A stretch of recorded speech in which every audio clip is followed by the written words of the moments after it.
नमस्कार दोस्तों, जैसा कि आपको बोर्ड पे दिख रहा है, आज मैं आपके सामने जो लेके आया हूँ वो घनमूल और वर्गमूल दोनों के कंबाइन के क्वेश्चन लेके आया हूं। इन क्वेश्चनों को किस प्रकार से करते हैं। जैसे कि आपको दिख रहा है कि ये 64 है, 64 के ऊपर घनमूल लगा है, फिर घनमूल के ऊपर वर्गमूल लिखा है। अब इस क्वेश्चन को कैसे करते हैं, ठीक है।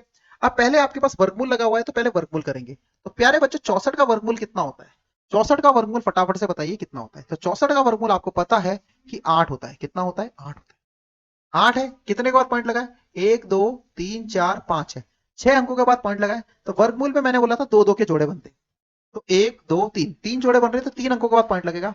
8 हो गया, 1 0 3 0, 3 अंकों के बाद पॉइंट लग गया।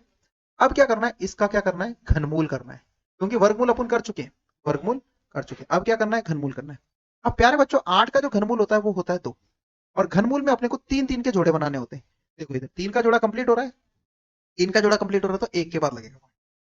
तो आपका जो फाइनल आंसर होगा वो क्या होगा? लास्ट एंड फाइनल ये आंसर होगा। Clear out.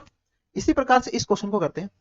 729, पहले वर्गमूल लगा हुआ है, पहले वर्गमूल करेंगे। 729 का जो वर्गमूल होता है वो होता है 27। क्या होता है प्यारे बच्चों? 27। तो और वर्गमूल में कितने कितने के जोड़े बनाने पड़ते हैं? दशमलव को लगाने के लिए दो दो के जोड़े बनाने पड़ते हैं। एक जोड़ा, दो जोड़ा, तीन जोड़ा। कितने जोड़े बनने? तीन। तो इसमें पॉइंट कितने के बाद आएगा? तीन के बाद आएगा। एक दो तीन, ये पॉइंट आ गया। समझ में आ गया?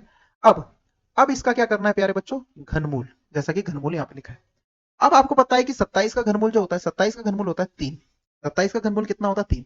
अब यहाँ पे 3 अंकों के बाद पॉइंट है, तो यहाँ पे कितने अंकों के बाद लगेगा? 1 अंक। तो इसका फाइनल आंसर क्या रहेगा? ठीक है।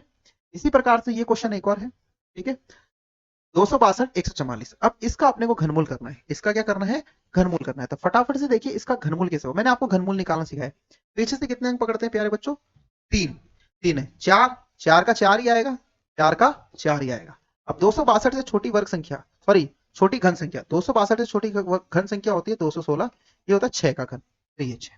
तो इसका जो घनमूल आएगा वो कितना आएगा? 64 आएगा। कितना आएगा प्यारे बच्चों? 64। तो 64 आगे यहाँ पे पॉइंट कितने अंकों के बाद है?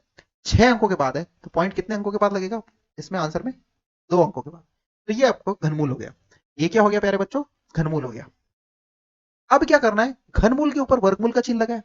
अब इसका वर्गमूल करना है, तो 64 का वर्गमूल होगा 8, और ये पॉइंट आ गया।